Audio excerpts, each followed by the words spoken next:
It has been what feels like over a year since we got Castlevania Nocturne Season 2, and we are long overdue for a Season 3 or some type of update. Netflix has been very hush hush. The creators behind Castlevania Nocturne has been very hush hush, and enough time has passed. Like, where is the follow through? Are we going to wrap this up, or are we going to get another Castlevania series? Because between you and I wasn't even expecting Nocturne when we first got it. I thought the first iteration of Castlevania was incredible. So the fact that we did get Nocturne and we got a whole new cast of characters, now I feel like once again we're being kind of teased, and now we're like left to kind of fend for ourselves. So if you guys are like me and you guys are just literally hungry and thirsty for more, sit back, let's talk about what could potentially be Castlevania Nocturne Season 3 if we get one. So there will be some light spoilers. If you guys haven't watched Castlevania Nocturne, please catch up, watch it, come back. Would love to hear more thoughts of opinions. But yeah, we kind of basically end off with Jolta, Ursabet. They've been defeated. Segment finally reunites with all of her, I guess, mind, body, and spirit. They go back to the afterlife, and it's kind of kumbaya, but not really, because you have Edouard and Annette and Richter. They're going to be going back to Haiti, and so there's potential for more adventure, more vampires, more, mystical, demonic, all the things that Castlevania, all the things that we love about Castlevania, and the things that make us really delve into that world. Like, there's so much potential for more. And we didn't really end off on on a happy note. We just kind of defeated the main big bad of the first two seasons. Make no mistake, Alucard is still very much present, and there's still so much more that they can do with him on that front. We still don't really know if Dracula was brought back at the end of the original Castlevania. Him and his wife were technically never, they didn't die. They came back and they were kind of living amongst the mortals. And so I want to know, did they ever reunite with Alucard? Did they finally reveal themselves to him? Like, what was that storyline like? And I understand that we are not going to get any closure on like Hector or Isaac from the first iteration, but I would like to know what happened with those storylines. Like, were we actually, what happened? As far as like Nocturne's concerned, Drolta carried it for me, and it's just a shame that she had to die, because she was the reason why I was so hooked on season 1, and then she was the reason why they retained my attention in season 2. Like, Drolta really carried, in my opinion. Drolta was the Carmilla of Nocturne, and between like her one-liners and her quick wittiness, like she really carried the show. I'm so sorry to my Ursabet fans. She didn't do it for me. So I don't know what direction they're going to go as far as like the main villain focal point, because we've kind of lost like, our focal point. So I know Old Man Coyote is still prominent as far as like a lot of fan theories.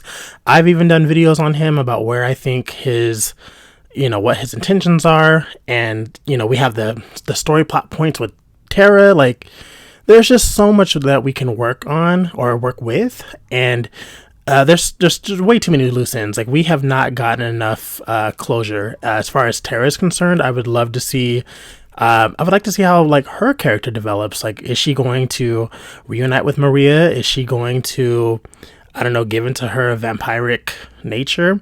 I know a lot of you guys in the comments really like, you all cape for Terra. Like, Terra is most likely the channel favorite here, so we just definitely want to see her get her happy ending. I think she's suffered long enough, but how are they going to go about writing her character and finishing her off? Who else?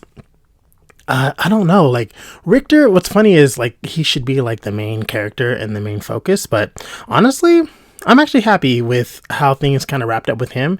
He got the girl, he got the power up. I don't know. There's not really much that I want out of Richter. It's mainly the side characters that I personally would like to see more from. I'm even happy with like Annette's kind of like wrap up, unless she's gonna get like a little bit of Segment's power. Maybe there's some residual with that, because I mean, she is technically a demigod. Like, she's like a demigod and like a witch. I don't know. And that's an anomaly. And if I'm pronouncing that right, Annette is an anomaly, right? But I am happy with how her story wrapped up as well. So really, I would like them to kind of shift things to Terra's story arc. How can I forget about Ulrux and Mizrak, my favorite gay couple in animation to date? I'm waiting to see if the crown will be snatched, but so far they are like the pinnacle gay couple in animation for me.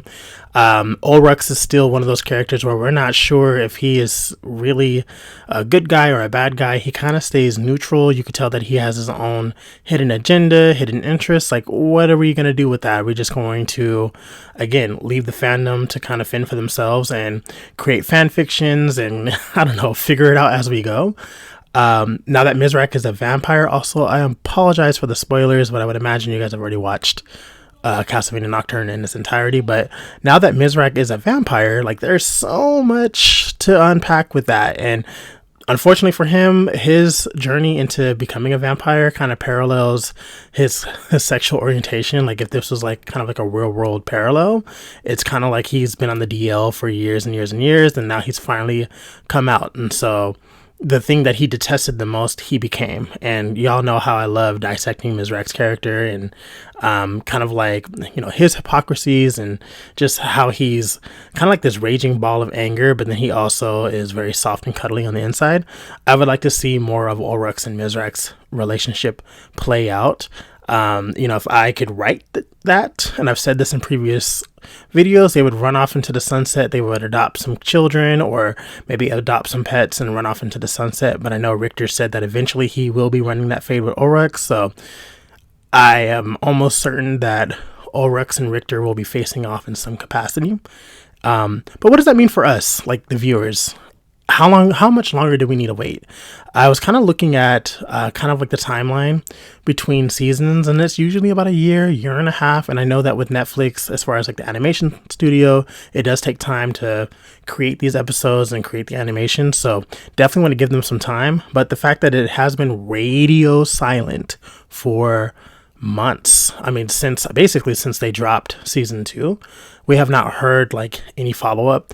I was a little worried that maybe it got canceled, but I felt the same about Blood of Zeus, which I have not talked about Blood of Zeus on this channel, but Blood of Zeus is another series that Netflix has done, and I believe either similar animation studio or I think they kind of pivot off of one another.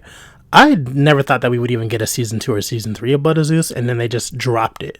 So I'm hoping that's the same with Castlevania Nocturne. And like I said at the beginning of this video, it would be cool if we did get a season 3 of Nocturne. I don't want them to necessarily move on to like another Castlevania iteration, but if they have to, so be it.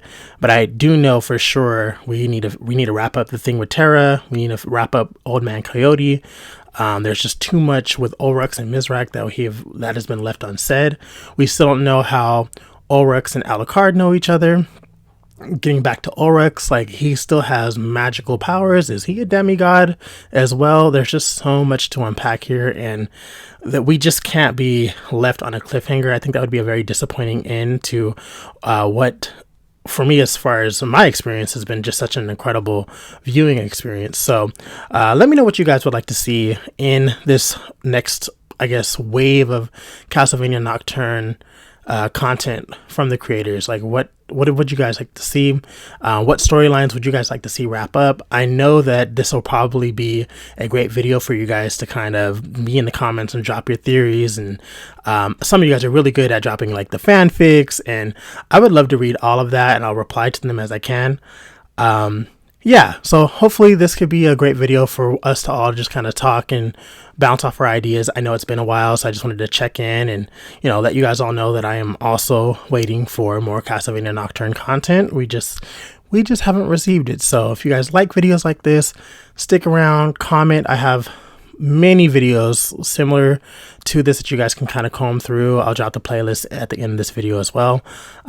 As always, love that we can talk about these things, and hopefully we get Castlevania Nocturne content before Halloween this year. I think it's great to get, you know, series like this, especially more of that horror genre when the weather starts getting cold. I actually live in a desert city, so it's been really, really hot, so I don't know I don't know what the winter is going to be giving this year. It's been like 110-degree weather consistently the last couple of weeks. So looking forward for things to cool down, and it will be great to be watching a new series or a new season of Castlevania Nocturne this winter, hopefully. That being said, it's been great just kind of coming back into the fray, talking about one of my favorite series, and hopefully we'll have more to talk about in the coming months. Drop your comments, and I'll see y'all in the next video.